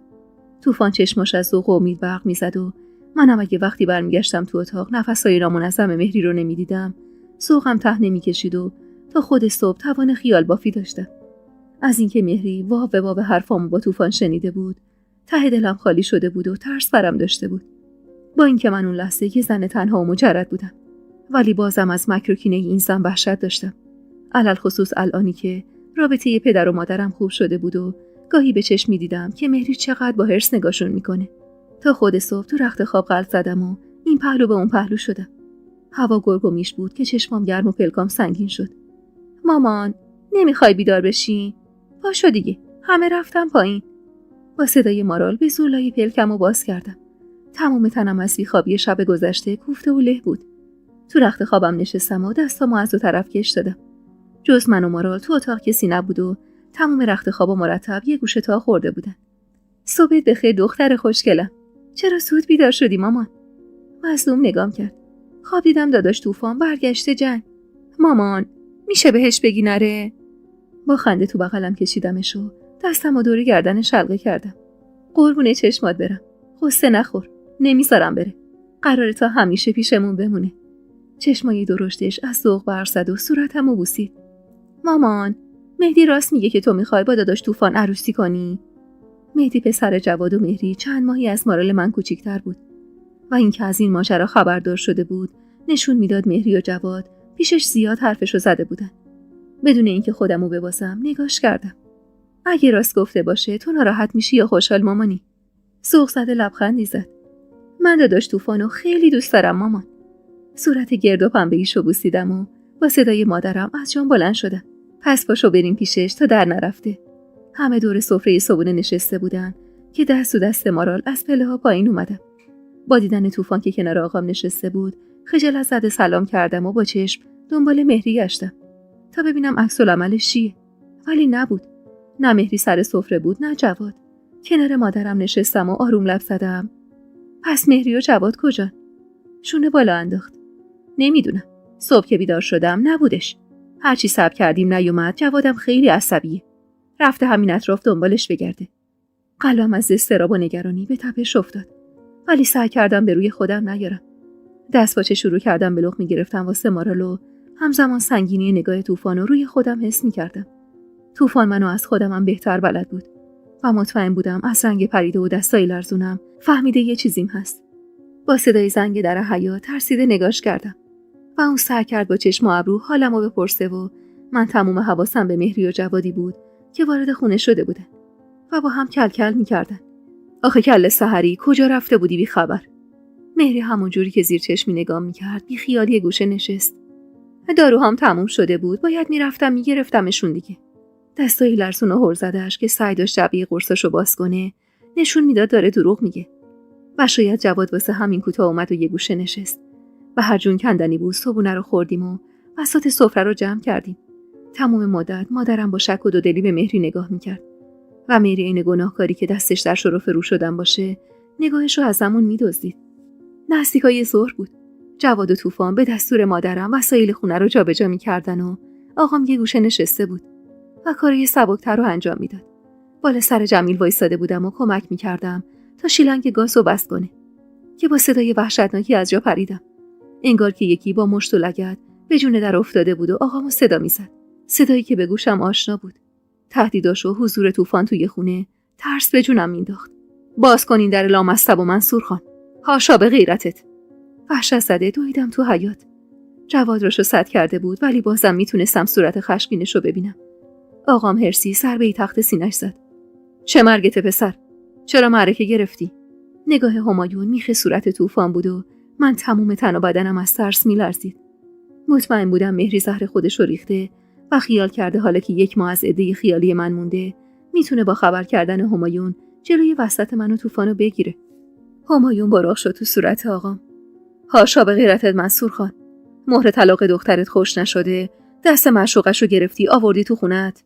همین بود تموم زور و غیرتت. با خودت نگفتی این دختره یهو چرا پشت پا زده به زندگیش؟ وحشت زده با آقام نگاه میکردم که از حرص و عصبانیت مردمک چشماش زده بود بیرون و رگه های قرمزش قرمزتر شده بود. دختر من پشت پا زد به زندگیش. یا تو که اون پرونده کوفتی رو کردی تو بوق و کرنا؟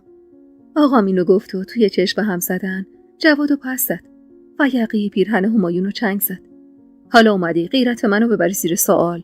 چش نداری ببینی زنی که این یه تیکه آشغال از زندگیت پرت کردی بیرون و به قول خودت مهر طلاقش خوش نشده خواستگار داره؟ انتظار داشتی تا آخر عمر بشینه کنج خونه تو و کهنه بچه‌های تو و زن سوم تو مشت بزنه؟ همایون که انگاری اصلا انتظار این رفتار از آقام نداشت حسابی جا خورد و به زور خودش رو جمع جور کرد. ولی تهمینا هنوز زن منه. تا عده‌اش تموم نشده نمیتونه زن یکی دیگه بشه. یه هوا یاد روسی افتادم که توی دفترخونه مرزمو تو سرم زد و جلوی همه خار و خفیفم کرد. دل و جرأتمو جمع کردم و پوزخندی زدم. یادت رفته من ناقصم و زن ناقص عده نداره؟ خودت اینو به حاج آقا یادآوری کردی. شوکه نگام کرد. مات و مبهوت. انگار که باورش نمیشد جرأت حرف زدن توی اون جو خفقان‌آور رو داشته باشم. بدون اینکه پوزخندمو پنهون کنم سری تکون دادم. زندگی من و تو نه الان نه 2 ماه پیش که همون 10 سال پیش تموم شد. همون روزی که به پات افتادم که از اون خونه بریم و تو واسه خاطر ارث و میراث حاضر نشدی هم پای زنت بشی. همون روزی که هم پیاله مادر و مادر بزرگت شدی و دل به دل دختر داییت دادی تا حس حسادت زنانمو قلقلک بدی. تا رضا بدم واسه گرفتن یه دختر بیکس و کار. من اگه پشتوانه ای الانمو اون روزا داشتم همون موقع ازت جدا می‌شدم. با سر به طوفان اشاره کرد و پوزخندی زد. پشتوانتونه؟ یه بچه یتیم بیکس و کار که هشتش گروه نوهشه. الحق که به هم دیگه میاد. با اینکه میدونستم از سر عصبانیتی که سعی داره زهرشو به قلبم بزنه، ولی بازم با این حرفش قلبم آتیش گرفت. طوفان تمام مدت بی حرف وسط حیاط وایساده بود و نگاش میکرد. همایون جوری از بالا به پایین نگاش میکرد که انگار خودش پسر شاه و طوفان پسر گدایی چیزیه. جواد هرسی هلش داد سمت در. زهر تو ریختی؟ دلت خنک شد؟ یالا گم شو بیرون دیگه نبینمت اینورا. همایون سعی داشت همچنان با غرور و تکبر رفتار کنه. عصبی لبه کتشو مرتب کرد و توی چارچوب در وایساد. خواستم واسه بار آخر بهت یه مهلت بدم. هرچی باشه تو که دیگه مادر نمیشی. لااقل کنار یه آدم ریشه دار درست سرمون زندگی کنی. همایون اون لحظه با کت و شلوار گرون قیمت خوش دوخته توی تنش و صورت ستیغ شده و عطر تلخی که رو خودش خالی کرده بود در مقابل طوفانی که هنوز لباس رهستنش بود احساس غرور و تکبر میکرد. غرور و تکبری که عین یه بادکنک لحظه به لحظه بیشتر باد میشد و فقط منتظر یه اشاره بود واسه نابود شدن. سرد و بیروح نگاش کردم. من نصف عمرمو به پای این مرد حروم کرده بودم.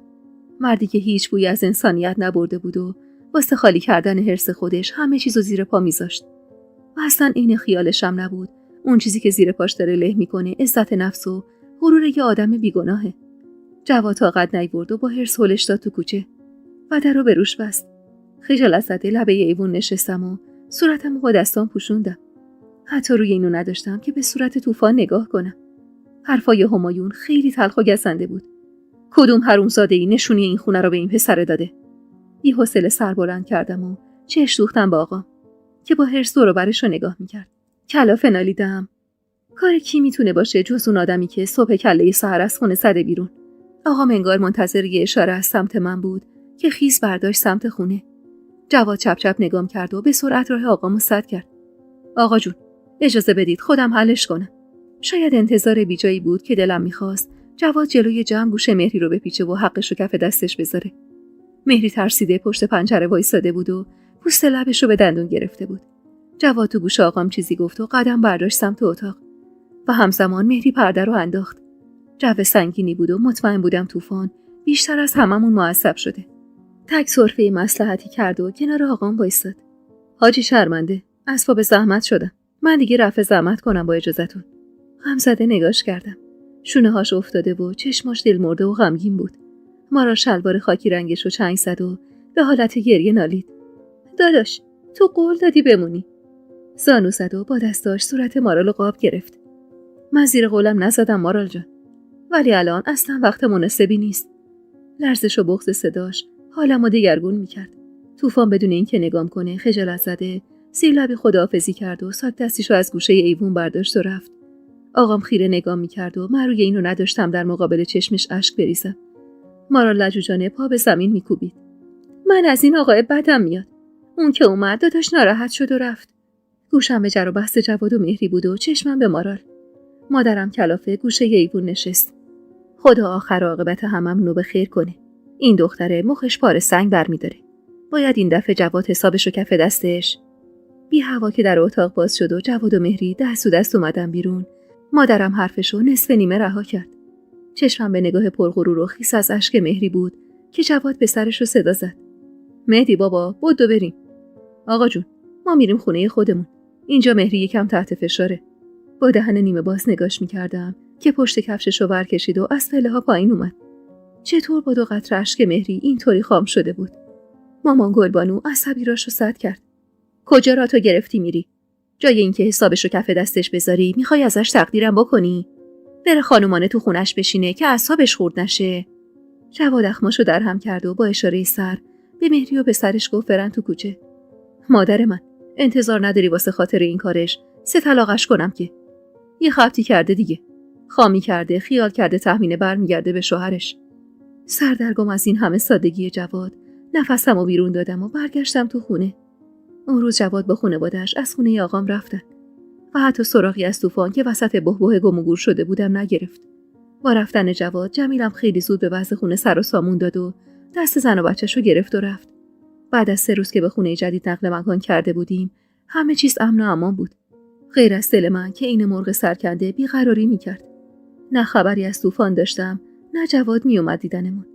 مادرم یه بند زیر لب غر میزد که مهری جوادو چیز خورد کرده و من مدام یاد اون حرف مادرم میافتادم که میگفت مهری همون چیزیه که اون یه روز آرزو داشته. عصر روز سوم وقتی باغچه رو آبپاشی میکردم تا گلای تازه کاشته شده آقام جون بگیرن و بوی خاک نم خورده مشاممو پر کرده بود، زنگ در حیاطمون به صدا در اومد. با اینکه چشم انتظار طوفان بودم، ولی هر بار که صدای زنگ در بلند میشد با ترس اینکه مبادا همایون پشت در باشه بند دلم پاره میشد. دست با شیلنگ آبو پرت کردم یه گوشه و همونجور که خم شدم شیر آبو ببندم داد زدم. کیه؟ یه خاطرخواه بی کس و کار. حتی با شنیدن صداشم قلبم به تپش میافتاد و خون میدوید زیر پوستم. سوق زده نم دستامو با پشت پیرهنم گرفتم و دویدم سمت در و چفت در رو باز کردم. یه کت و شلوار مشکی شیک پوشیده بود و پیراهن یقه دیپلمات. صورت گندمیشو ستیغ کرده بود و موهای خوشحالتش رو حسابی روغن زده بود. عطر شیرین و گرمشو که کل کوچه رو برداشته بود نفس کشیدم و لبخند زدم. گفتم گذاشتی رفتی حاجی مکه. خندید و گوشه لبش خط افتاد. کجا برم وقتی تموم زندگیم اینجا گیر افتاده؟ یه جوری حرف میزد که قلبم گر میگرفت و دلم میخواست از ذوق فریاد بزنم، ولی خودمو کنترل کردم. پس کجا ول کردی رفتی؟ مارال خیلی بهونتو گرفت. اخماشو در هم کرد. فقط مارال. از نبود آقام سوء استفاده کردم و لبخنده با اشوهی نثار صورت مشتاقش کردم. نه دیگه، من بیشتر از مارال. چشماش که برق شوق افتاد فهمیدم منم دارم راه عاشقی کردن و یاد میگیرم حقمو به زورم شده از روزگار بگیرم و جای گرفته هاشو با گرفته هام پر کنم. سرشو به صورتم نزدیک کرد. اومدم با حاجی حرف بزنم. مرد و مردونه. حق من نیست باقی عمرم تشنه بمونم. ته دلم قنج رفت و خنده‌ای رو لبم نشست. تهمین مادر، لااقل از جلوی در بیا کنار، بذار بیچاره بیا تو. علف سبز شد زیر پاش. با صدای مادرم خجالت زده از جلوی در کنار رفتم و طوفان لبخند به لب وارد حیاط شد. وقتی مارال تو آغوشش گرفت تازه چشمم افتاد به دست گل داوودی تو دستش و کفشای ورنی واکس خورده و براق تو پاش. بی هوا بغض گلومو گرفت. مادرم به بهونه بساط عصرونه دست مارالو گرفت و کشون تو خونه. نگاهم میخه دست گل تو دستش بود که با خنده صدام زد. حالا اینقدر مظلوم نگام نکن. واسه حاجی آورده بودمش، ولی خب دیگه مجبورم بدمش به تو. دست گل ازش گرفتم و تلخ لبخند زدم. تو با همون لباس جنگم از چشم من بهترین و کاملترین مرد دنیایی. چند لحظه‌ای مات و مبهوت نگام کرد. نگاه مصدومش بیشتر آتیشم میزد و یاد حرفای بیرحمانه همایون میافتادم. چونم لرزید و لب ایوون نشستم. معذرت میخوام که به خاطر من اون همه لیچار وارد کرد. خندید و با فاصله کمی ازم نشست. اگه میدونستم دریوری گفتنای اون نطق تو رو به مهر باز میکنه، جای مهری خودم میرفتم سر وقتش. اسم مهری رو که آورد با صده نگاش کردم. پوزخندی زد و گفت جواد اومد سر وقتم. میگه زنش مریضه. مرض روحی داره. چه میدونم. انگار عقلش تا برداشته دارو مصرف میکنه. ولی بیفایده است. هر از گاهی میزنه به سرش و یه کارایی میکنه. والا خودش که از چشم اویس میبینه. میگه تقصیر اونه که مهری مریض شده. میدونستم مهری مشکل داره. ولی نه این قدرهات. اینا همش بهونه است طوفان. مهری کینش و طوری داره از مادرم و منم به چوب اون میزنه. شیطون ابروهاشو بالا پایین کرد و صورتشو بهم نزدیک. اونو ولش کن. امروز میخوام مخ حاجی رو بزنم. جواد میگه آقا انگار نرم شده. همون لحظه که مادرم با سینی عصرونه وارد ایوون شد، آقام کلیدشو تو قفل در حیاط چرخوند و طوفان هول زده ازم فاصله گرفت. دست باشه از جان بلند شدم و تا آقام چشمش به طوفان افتاد، گل از گلش شکفت. طوفان سرشو زیر انداخته بود و از جا بلند شد و روبروی آقام ایستاد. سلام حاجی. شرمنده که من باز مزاحم شدم. چشمای سیاه آقام برقی زد. مادرم میگفت کل این 3 روز خواب به چشمای آقام نیومده و من میدونستم دردش چیه. آقام از تنها موندن من میترسید و با اینکه سعی داشت به روی خودش نیاره، من میفهمیدم چقدر نگران زندگی آینده منه. حقم داشت. توی اون زمانی که با زندگی میکردیم، ازدواج مجدد یه زن 30 ساله مطلقه سخت بود. چه برسه به اینکه اون زن بیمارم باشه و توان مادر شدنشو واسه همیشه از دست داده باشه. طوفان چراغ دل امید آقام بود و من اینو از تو نگاش میخوندم. آقام دستشو سمت طوفان دراز کرد. مزاحم چیه پسر؟ تو هم عین جمیل و جواد خودمی. بیا بشین ببینم. همینجور که راهنماییش میکرد سمت ایوون، مادرم چشم انداخت که پشت سرش برم تو خونه تا اون دوتا تنها بشن و به قول مادرم حرفای مردونه بزنن. مارال از رفتار سرخوش مادرم و حال پردلهوری من بو برده بود به اصل ماجرا و با دومش گردو میشکست. خجالت زده روی چارپایی چوبی کنار گاز نشستم و لب به دندون گرفتم. ولی مامان گلبانو، حق طوفان نیست که به پای من بسوزه. همونجور که سعی داشت قوری بند زده چینیش رو با آب کتری پر کنه نگام کرد. شدی کاسه داغ‌تر از آش. خودش دلش میخواد تو رو بگیره. مگه کسی مجبورش کرده؟ بچه 18 ساله هم نیست که بگیم عقلش نمیکشه. ماشاءالله یه مرد عاقل و بالغه. کلافه سری تکون دادم و پوست لبمو به دندون گرفتم. حرفای آقام و طوفان به درازا کشید. اونقدری که 3 مرتبه چای بردم و هر بار چای تو استکانشون یخ کرد و از دهن افتاد. مادرم دل تو دلش نبود و مارال از ذوق روی پا بند نبود. هوا تاریک شده بود که آقام صدام زد. دستی به لبه پیرهن بلندم کشیدم و بافت نامرتب موهامو صاف کردم. بیا بشین اینجا بابا جان. این گل پسرمون میخواد قد و قرار کنه. شرم زده روی زیل و زانو زدم و دامنمو روی پاهام کشیدم. طوفان سر به زیر و محجوب تر از همیشه بود و تون تون نفس میکشید. آقام یه قلوب از چای تازه دمش سر کشید و لبخندی زد. حکمت خدا رو ببین. نمیدونم چه خیریتی تو کارشه که باید این پسر رو الان سر راه ما قرار بده. بی حرف نگاش کردم. قد 10-15 سال حسرت ته نگاهش بود. حسرتی که جنسشو من خوب لمس میکردم. طوفان مظلوم نگاش کرد و محجوب لبخندی زد. تهمینه بابا جان. طوفان میگه اگه رضا بدی همین ایام عیدی یه خطبه بخونیم زودتر با هم محرم بشید. راستش منم موافقم. تو این شرایط نمیشه دست کرد. اون از همایون اینم از زن داداشت. والا دل آدم آروم نمیگیره. بی حرف نگاهمو ازش گرفتم و سر به زیر انداختم. باورم نمیشد این آقام باشه که به این راحتی با وصلت من موافقت کرده باشه و اینقدر راحت با هر چیزی راه بیاد. حسم اون لحظه قابل توصیف نبود. من کم به این زندگی نباخته بودم و جای خالی زیادی تو تک تک لحظه های عمرم حس میکردم و حضور طوفان همیشه و همه جا تمام کمبودامو پر میکرد. مادرم قندونو سمت آقام گرفت. منصور خان، اگه صلاح میدونی یه حبه قند بده بچه‌ها بذارن دهنشون تا فردا کارا رو راست و ریز کنیم. آقام از خدا خواسته مشتشو پر قند کرد و رو به طوفان گرفت. بردار بابا جان. بردار بذار دهنت، ایشالا عاقبت به خیر بشید. اون لحظه‌ای که طوفان با دستای لرزون و چشمای نم گرفته حبه قندی از کف دست آقام برداشت و گوشه لپش گذاشت، ته دل من کله قندی به بزرگی کف دست آب شد. تهمینه. تو هم بردار یکی بذار دهن خودت، یکی هم دهن دخترت. خجالت زده بالا پای گل انداخته این نهو دختر بچه 14 ساله‌ای 2 تا حبه قند برداشتم. اولی رو توی دهن مارال گذاشتم و همون جور که مارال با ذوق دندونای سفیدشو به نمایش گذاشته بود و حبه قند رو میجوید، حبه قند دومی رو کنج لپم گذاشتم و طعم شیرین و عطر هلش که تو مشامم پیچید لبخند زدم. من و طوفان با یه مشت قند از توی قندون فلزی مادرم شدیم شیرینی خورده هم. نه خبری از صدای گل کشیدنای جیغوار بود و نه نشونی از انگشتر طلای سنگین و پچ پچ زنای محفل و سینی شیرینی کشمشی. حبه قند هنوز کنج لپم بود که آقام دست مارال رو گرفت و از جاش بلند شد. پاشو بابا جان. قرار بود ببرمت بازار واسه کفش بخرم و ناسلامتی 2 روز دیگه عید میشه. مارال انگار روی ابرا سیر میکرد.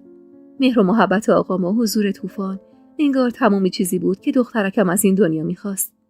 سوق زده کفشای بندارش رو پاش کرد و لبه کت آقامو گرفت. داداش طوفان، تا من برم و برگردم تو همینجا میمونی؟ طوفان لبخند زد. میمونم. و من قلبم سرخ شد از سوق تو نگاه مارال. دمدمای غروب بود که آقام و مارال رفتن. نگاهم میخ جای خالی مادرم بود. نفهمیدم که کجا چی رو بهونه کرد و رفت. تا من و طوفان در حالی که هنوز طعم شیرین حبه قند رو مزه میکردیم هم کلام هم بشیم. هیچ وقت فکرشم نمیکردم یه حبه قند خالی اینقدر به دهنم مزه بده. شاید قد نون خامه ی حاج قنبر خدا بیامرز، یا شایدم بیشتر. ته مونده ی حبه قند رو تو دهنم جابجا کردم و طعم شیرینش رو مزه کردم. منم یادم نمیاد آخرین بار که کجا یه حبه قند خالی تو دهنم گذاشتم.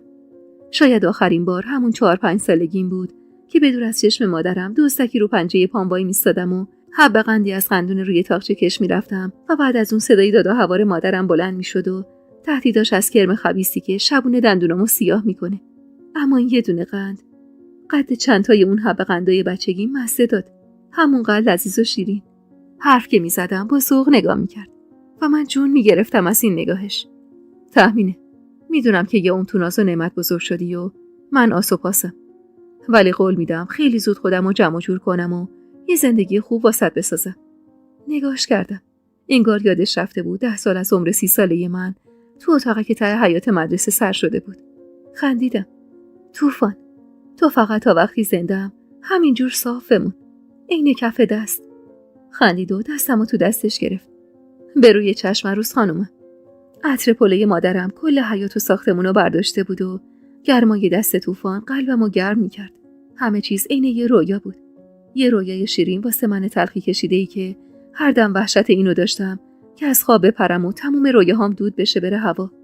اما این بار انگار دنیا قصد داشت سر سازگاری با هم بذاره. هنوز لب ایوون شونه به شونه طوفان نشسته بودم که آقام و مارال برگشتن. چند تا پاکت خرید زیر بغل آقام و یه جعبه کفش تو دست مارال. عطر کباب که پیچید زیر دماغم، تازه چشمم افتاد به دیس کباب توی دستش. پاشو دختر، بیا اینا رو از دستم بگیر که از کت و کول افتادم. دستپاچه دویدم سمتش و دیس کباب و پاکت خریدو ازش گرفتم. مارال ذوق زده کفشای نوعش رو به طوفان نشون میداد و من لبخند به لب وارد خونه شدم. مادرم سفره شام رو با سلیقه چیده بود. جامای قرمز و طلایی توی بوفش رو در آورده بود و گوشه بشقابامون گذاشته بود. خندیدم. بس رو انداختی گلی خانم. ظرف سالاد بزرگی وسط سفره گذاشت و مظلوم لبخند زد. میخوام واسه سنگ تموم بذارم. گاهی وقتا میزنه به سرم که نکنه به خاطر ناشکریای من این بلاها سرت اومد. میگم نکنه من اونقدر سر عقدت با همایون اوقات تلخی کردم که خدا قهرش گرفت. میخوام این دفعه کم نذارم واسط. همونجور که دیس کباب و گوشه سفره میذاشتم نگاش کردم. نم اشک چشماشو پوشونده بود. طوفان آقام بلافاصله وارد اتاق شدن و نشد به مادرم چیزی بگم که من این شامو با 1000 تا عروسی با سوروسات عوض نمی‌کنم. من این دلخوشی و جمع صمیمانه از ته دلو با 1000 تا مهمون 1000 رنگ عوض نمی‌کنم. آقام کل شب با طوفان حرف میزد و قاه میخندید. مادرم چشماش برق میزد و مارال عین پروانه دور طوفان میگشت. اما من اونقدر توی زندگیم تلخی کشیده بودم که از این همه سوق و خوشی گاهی ترس میشست کنج دلم که مبادا دوباره از گوشه کناری درد و غم و غصه ظاهر بشه و کل خوشیمو ناخوشی کنه. اون شب آقام از طوفان خواست تا واسه روز عید وقت عقد بگیره. آخر شب بعد از رفتن طوفان مادرم مضطرب کنار آقام نشست. میگم منصور خان، میخوای بی سر و صدا بریم محضر عقد کنن؟ والا من دیگه از سایه خودم هم میترسم. معلوم بود که آقامم دلهره داره و به روی خودش نمیاره. نه خانم جان، مگه میخوایم خلاف شرع کنیم؟ جفت پسرا رو میگم بیان محضر. اینقدر گندش نکن. مادرم ناچارن کوتاه اومد. یه روز مونده بود به نوروز سال 60. طوفان از آقام اجازه گرفته بود تا واسه خرید عقد بریم بازار بزرگ. مادرم اصرار داشت مارالو با خودم نبرم که مبادا از همین اول کاری طوفانو ترس برداره. اما من گوشم بدهکار نبود. میدونستم طوفان چقدر دلبسته ماراله و به اینجور چیزا توجه نمیکنه. آقام اتومبیلشو داد دست طوفان و 3 نفری راهی بازار شدیم. کت و دامن زرشکی رنگم رو تنگ کرده و روسری بزرگی زیر گلوم گره زده بودم. به سلیقه و اجبار من یه جفت حلقه ظریف برداشتیم و طوفان یه علنگوی نگین دارم برای مارال گرفت. میدیدم که چشم طوفان پی لباس عروسای توردار پشت ویترین مغازه هاست. ولی من توی اون سن با وجود اون اوضاع روی پوشیدن اون لباسا رو نداشتم. یه بار که نگاهش میخ لباس سفید دنباله‌داری بود، غافلگیرش کردم. میدونم که تا حالا هیچ دختری با لباس عروس کنارت وای نستاده. ولی نذاش حرفمو کامل کنم و دستشو بالا آورد. 10 سال تموم توی رویاهام تو رو توی این لباسا تصور کردم تهمینه. فکر کنم حقم باشه. حقش بود. ولی من عرضه وصول حق خودمم نداشتم. چه برسه به حق یه نفر دیگه. صاحب مغازه که یه زن میان سال بود، وقتی پچ منو طوفانو از پشت ویترین دید، اومد سراغمون. اگه سر قیمتش رو دل موندین، باید بگم حاج آقا گفتن واسه خاطر وضعیت جنگی مملکت همه کرایه ها رو 1/3 کنیم. آخه جوونا همه رفتن جبهه. بازار خوابیده. همه چی 2-3 برابر شده. اگه لباس عروسم گرون کنیم، دیگه جوونا دلخوشی ندارن. نگاه دو دلم به لباس سفید مروارید دوزی شده توی ویترین بود که طوفان دستمو گرفت و کشید. نه خانم، دستتون درد نکنه. با اینکه دلم نمیخواست آرزوی چیزی به دلش بمونه، ولی از اینکه مجبورم نکرده بود جلوی چشم زن برادرام و بقیه با وجود یه بچه لباس عروس تنم کنم، ازش ممنون بودم. اون روز از توی بازار گشتیم و خرید کردیم. یه کت و شلوار خوش دوخت مشکی واسه طوفان که هدیه خانواده من بود و یه کت و دامن شیری رنگ واسه خودم. تمام مدت حساب وجدان داشتم. دلم میخواست قدرت اینو داشتم که بتونم شرم و حیا رو کنار بذارم و به خاطرش لباس عروس تن کنم و سرخاب روی لبام بزنم. ولی نه. یاد نگاه سنگین و با طعنه مهری که میافتادم، تمام تنم خیس عرق میشد و دو دلی چیره میشد به احساسم. هوا هنوز روشن بود که برگشتیم خونه. طوفان عین همیشه میگفت و میخندید و همین بیشتر غصه دارم میکرد. اینکه اینقدر راحت به خاطر من از همه چیزش میگذشت و دم نمیزد. قرار بود بعد از عقد مدتی خونه آقام زندگی کنیم تا طوفان بتونه یه جایی رو کرایه کنه. هرچی آقام اصرار میکرد که همین طبقه بالا بمونید، بیفایده بود. میدونستم به غرورش برمیخوره بخواد ما سرخونه بشه و این کارمون میشد مهر تاییدی پای نیش و کنایه‌های همایون. آخر شب طوفان خداحافظی کرد و رفت مسافرخونه. آقام کت شلوار پلو خوریشو روی لوله گاز آویزون کرده بود و مادرم واسش برس میکشید. مارال کفشای پاشنه 3 سانت صورتیشو روی فرش باش کرده بود و با ناز و ادا را میرفت. اما من دلهره داشتم. دلهره حرفای آقام که میگفت پیش پای ما از خونه جواد اومده و واسه فردا صبح دعوتشون کرده. تا کجای زندگیم قرار بود از مهری و کینه هاش بترسم نمیدونم. ولی اونقدری میدونم هر کی هر چی هم میگفت با ته دل من یه ترسی بود. اون شب قد چند شب کش اومد. 1000 بار از توی رخت خوابم بلند شدم و یه لیوان آب سر کشیدم و دور خودم چرخ زدم. چندین و چند بار به کت و دامن پهن شده روی رخت خواب دست کشیدم و لبخند زدم. یه حس کمجونی ته دلم نجوا میکرد. بسته تهمینه. غصه بسته. حق توئه بعد از این همه سختی به یکم آرامش برسی. تا خود صبح یه گوشه نشستم و رویا بافتم. رویای زندگی شیرین و بی دغدغه با طوفان. رویای خونه‌ای که مجبور نباشم واسه خاطر یه بیرون رفتن ساده به 10 نفر جواب پس بدم. رج به رج رویا بافتم. حتی توی رویاهام خودمو با یه پیراهن گل و گشاد گلدار جلوی آینه دیدم که دست به شکم برآمدم میکشم و طوفان با ذوق از پشت بغلم میکنه. رویاست دیگه. قرار نیست درد و مرض آدم تو رویاهاشم رخنه کنه که. هوا که روشن شد هنوز بیدار بودم. چشمم از بیخوابی شب گذشته میسوخت. ولی نه خبری از خستگی بود نه از بیحالی. ذوق زده از جام بلند شدم و یه آبی به دست و صورتم زدم و موهامو که چند تار موی سفید لابلاشون بهم چشمک میزد و شونه زدم و دورم ریختم. دلم می‌خواست یکم سرخاب سفیداب کنم ولی هیچ وسیله‌ای نداشتم. مدتی بود که دست از آراوی را کردن کشیده بودم. کلاف نفسمو بیرون دادم و کت و دامنم رو تنم کردم و روسری نباتیم رو روی موهام انداختم. از پایین صدای ترق تروق وسایل مطبخ میومد. مارال تند و تیز توی رخت خوابش نشست.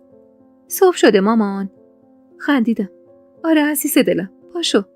ذوق زده از جاش پرید و کفشای نوعش رو تو دستش گرفت. خیلی خوشگل شدی مامان. بغضم گرفت. اون لحظه تنها غصه من سجلی بود که اسم طوفان داشت مهمونش میشد ولی هیچ نشونی از اسم دخترم نداشت. پیشونیشو بوسیدم و پیراهن آستین پفی چیندارش رو تنش کردم و موهای بلندش رو دوم اسبی بستم. با تمام خجالت و شرم و حیایی که داشتم دست مارال رو گرفتم و از پله ها سرازیر شدم. مادرم یک کت و دامن بلند توسی تنش کرده بود و روسری خوشاب و رنگی روی موهاش انداخته بود. تا چشمش من افتاد بی هوا کل کشید و من خجالت زده سر به زیر انداختم. آقام با خنده از اتاق در اومد. چه خبرت خانم؟ انگار خیلی خوشحالی که داری یه دونه دخترتو رد میکنی بره. با شنیدن حرفای آقام خندم عمیق‌تر شد. مادرم کنار سفره نشست و پاهاشو دراز کرد تا دامن تازه اتو خوردش چروک نشه. بیایید بشینی دیگه. دیر میشه. نشستم و به زور لقمه‌ای کره و مربا خوردم. و تمام مدت فکرم پی طوفان بود. پی اینکه وقتی کت و شلوار دامادی تنش کرد، کی جای مادرش واسش گل میکشه. کی سفره 7 رنگ ناشتایی واسش میچینه و با ذوق نگاش میکنه. دلم از قصه تنهاییش گرفت و بغض راه گلومو بست. مادرم تیکه نون بزرگی برید و روش کمی پنیر و خرما و گردو گذاشت. تو مسافرخونه که به آدم ناشتایی نمیدن. هرچی بهش میگم بمون مرغشی پا داره. بذارم تو گیفم اونجا بدم سق بزنه ضعف نکنه بچه. با ذوق نگاش کردم. جمعه بود.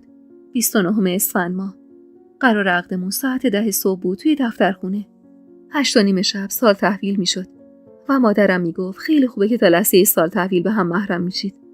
از زیر قرآن رد شدیم و 3 تایی سوار اتومبیل آقام شدیم و راه افتادیم سمت مسافرخونه. از چند فرسخی مسافرخونه رو میشد تشخیص داد. مگه چند نفر کله سحر کت و شلوار پوشیده در حالی که یه دسته گل داوودی تو دستشونه کنار خیابون یه لنگ پا وای میستن. آقام کنارش ترمز زد و از اتومبیل پیاده شد. نمیدونم چرا دلم اینقدر عین سیر و سرکه میجوشید. میونه دلهره های من آقام و طوفان سر اینکه کی پشت فرمون بشینه با هم تعارفی که پاره میکردن. بعد از چند دقیقه بالاخره حرف آقام به کرسی نشست و طوفان نشست پشت فرمون. نگاهش از تو آینه وسط اتومبیل که افتاد بهم تمام تنم گر گرفت. خدمت شما. خجالت زده دست گل داوودی رو از دستش گرفتم و زیر لبی تشکر کردم. راه زیادی تو دفترخونه نداشتیم، اما واسه من بی‌طاقت انگار راه کش می اومد. اونم با اون آشوبی که تو دلم برپا بود که نمیدونم از کجا نشأت میگرفت. نگاهم از پنجره به مردمی بود که کم کم شروع کرده بودن به توی خیابون اومدن و تکاپو برای روز عید. اتومبیل که از حرکت ایستاد با ترس دور و برم نگاه کردم. جمیل و زن و بچه‌اش دم دفترخونه وایساده بودن. دست باچه چشم خوندم پی جواد و مهری، اما خبری ازشون نبود و همین باعث میشد دل من بیشتر شور بزنه. ناچار پشت بند بقیه از اتومبیل پیاده شدم. نگاه خیره نسیم زن جمیل خجالتم میداد. انگار که خودمم اون کت و دامن شیری و دست گل داوودی تو دستم و حق خودم نمیدونستم. طوفان کنارم وایساد و زیر گوشم لب زد. چته تحمینه؟ چرا اینقدر رنگت فریده؟ انگار حالت خوب نیست. دست باچه نگاش کردم و توی دلم به خودم بد و بیراه گفتم که چرا لااقل یکم سرمه تو چشمای خستم نکشیدم تا رنگ رخم اینطور حالش رو بد نکنه. خیره نگام کرد. منم دیشب خوابم نبرد. راست میگفت. چشمای کشیده قهوه‌ای رنگش خمار و قرمز بود. با صدای ترمز تند و بی هوای اتومبیلی چشم ازش گرفتم. وقتی سرمو برگردوندم با دیدن چیزی که جلوم بود وحشت کردم و بند دلم پاره شد از ترس.